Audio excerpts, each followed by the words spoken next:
Hello, I'm Matthew Gavidia. Today on the MGH Life Sciences Medical World News, the Center for Biosimilar is pleased to welcome Dr. Hillel Cohen, Executive Director of Scientific Affairs for Sandoz. Can you just introduce yourself and tell us a little bit about your work? Hi, I'm Hillel Cohen, Executive Director of Scientific Affairs at Sandoz Biopharma. I've been working in the area of biosimilars since 2002, 2003. I help explain the concepts of biosimilars to various stakeholders within patient groups, health authorities, within my own company, where I work with other companies. I work with trade associations. The Biosimilars Forum, I'm the co-chair of the Education Committee, and I'm also active in the Education Committee of the Biosimilars Council of Division of AAM. So I'm heavily involved with education topics. I've also discussed and published in the areas of education, safety, interchangeability, naming, and other topics related to biosimilars. Can you briefly describe the Biosimilars Forum for our audience?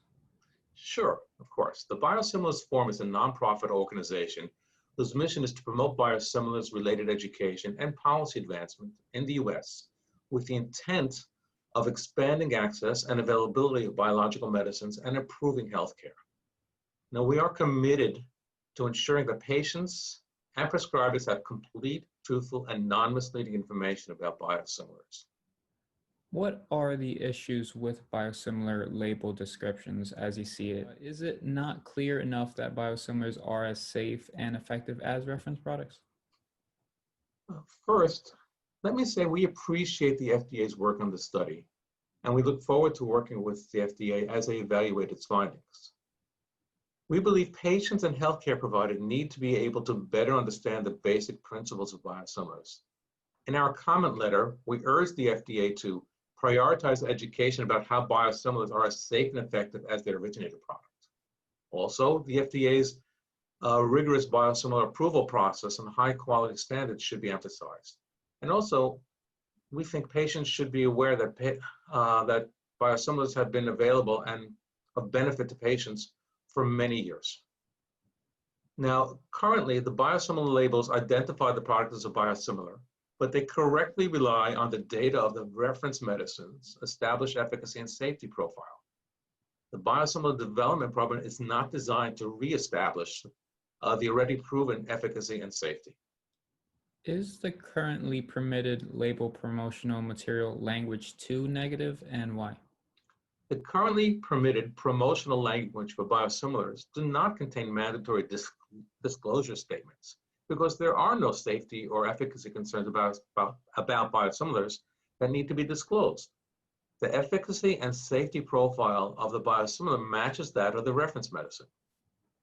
If the FDA decides to include disclosure language, it will be critical to explain things in a positive and easy to understand manner so as to avoid negative perceptions. The forum has learned that even factual statements can be framed negatively. And also, what effect is that having in the provider community in terms of uptake of biosimilars? At present, biosimilar use is relatively limited in the US for several reasons, one of which is the fact that they're not well understood by many healthcare professionals and patients. It's not the only reason, but it is one of the major reasons. In our opinion, the current practice of promotional materials not having disclosure statements is neutral. Addition of mandatory disclosure statements could be either positive or negative, depending on the tone and the content of the statement. As part of its study, the FDA will examine perceptions with regard to similarity, source, and dosage administration of biosimilars. Can you explain why getting this wording right is essential to proper public perception? In regards to similarity, we want to make sure that patients and physicians know that biosimilars are as safe and effective as the reference medicine. We think it's important to make clear that the FDA has the same quality expectations for biosimilars as are applied to the reference medicine, and that the FDA review criteria are very high. The forum believes that messages about source and dose and administration should be avoided because they are unclear or are of minimal value. The forum believes that the source of biosimilars and their reference products are not facts that need to be disclosed in promotional materials. Both biosimilars and their reference medicines are manufactured by use of biotechnology. The fact that a reference medicine was manufactured by use of biotechnology has never been of concern, so it should be irrelevant biosimilars. And by definition, the dosage and administration must be identical for both the biosimilar and the reference medicine. As a result, this information is very limited value to patients who have not previously received the reference medicine, and patients who switch to biosimilars from the reference medicines will not see a change in these parameters. What are the shortcomings of this study as the Biosimilar Forum sees it? The FDA's request for comment shows that the agency is working hard to make sure the study is comprehensive. But first and foremost, it is not certain that disclosure statements are even necessary. The very fact that disclosure statements are added can add a negative message. Moving forward, positive messages and positive tones should be used if there are to be disclosure statements. We have learned that even factual statements can be framed negatively, leading to a negative perception. It'll be very important that these negative perception and biases don't get introduced into the study.